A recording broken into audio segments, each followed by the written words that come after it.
Hi guys! Welcome back to my YouTube channel. So for today, nandito tayo sa Terminal 3. It's because magbibiyahe na tayo from Manila to Dubai. So bali yung flight ko ngayon is from Manila to Guangzhou, China, and then Guangzhou, China to Dubai.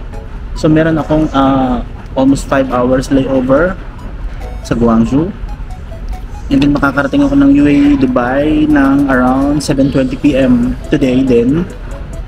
So yun, nag-emergency leave lang ako for 5 days kasi nga namatay si JM, yung isa sa mga closest cousin ko. So, sobrang nakakalungkot kasi yun nga, bigla yung pagpano niya. And kakasama pa kami ng January nung umuwi ako. So first time ko makakasakay ng China Southern, and let's see kung ano yung magiging experience ko doon. I heard na masarap yung food nila and okay yung kanilang leg seat. So let's see, bablog ko mamaya pag nandun na tayo sa plane. So ngayon nandito na ako sa aking gate. Inaantay ko na lang na magpapasok dito sa loob ng gate. Nandito tayo sa Terminal 3 guys.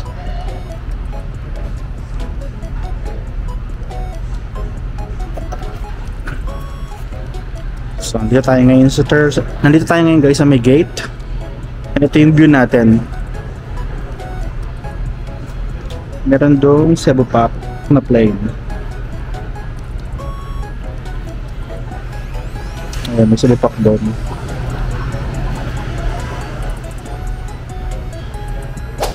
So bali yung flight ko is 8 AM today, and umalis ako ng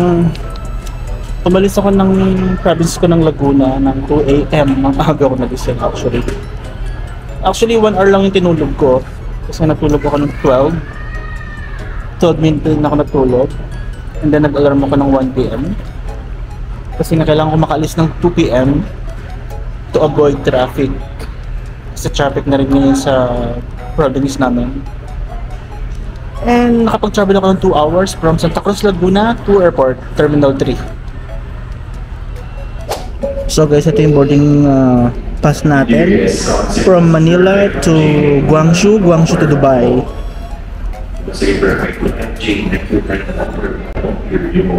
So kanina, nakakatawa kasi nagmakaawa ako dun sa check-in counter na babae, nakabayan. Sabi ko, madam, pwede bang ilagay mo ko sa window seat kahit sa pinakadulo ng plane or kahit kalapit ng banyo, basta window seat lang ako from Manila to Guangzhou, Guangzhou to Dubai.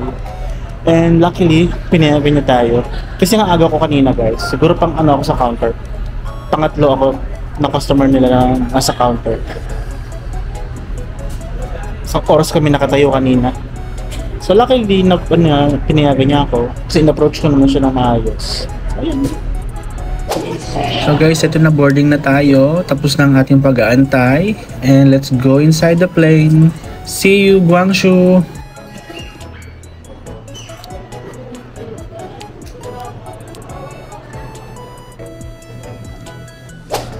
So guys, ito yung plane natin, yung China Southern Airlines. So I read so many good reviews about this plane.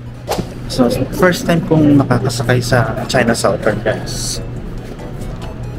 So let's see kung okay yung plane nila and yung food.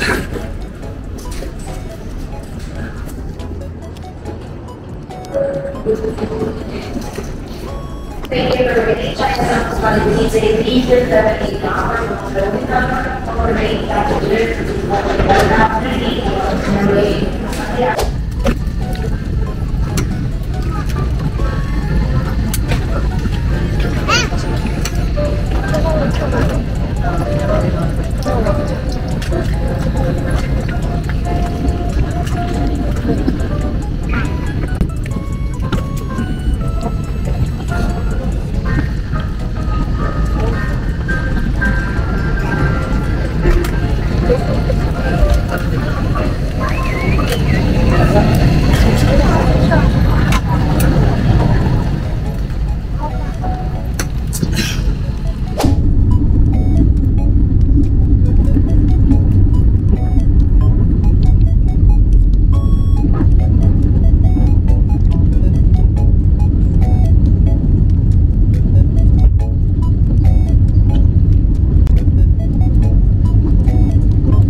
Guys, ito na yung food natin. Dumating na yung ating first meal. Ang in-order ko is omelette with hash brown, sausage. Meron din silang fruit, yogurt, and bread.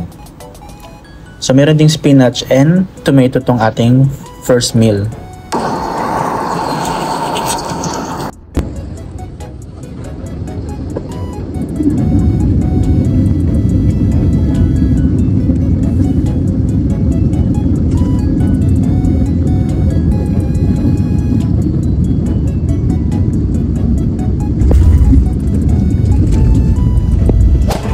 Hi guys, welcome to Guangzhou, China. So nandito na tayo sa International Airport dito sa Guangzhou. So kakalanding lang natin from Manila. So ngayon punta tayo sa may transfer papunta sa ating next flight going to Dubai, UAE. Hi guys, nandito na ako sa gate and inaantay ko na lang na papasukin kami ng plane para dun sa next flight namin from Guangzhou to Dubai, UAE. So yung sasabi ko sa China Southern Airline is okay naman yung ano niya, okay yung plane, okay din yung seat, maluwag yung space para sa aking tuhod. And masarap din yung pagkain nila, madami yung serving to be honest. So i-rate ko yung China Southern, I think it's 8 out of 10. So ito yung airport nila dito. Yan, ito siya. Antay na lang tayo na tawagin yung flight natin para papasukin na tayo sa loob ng plane.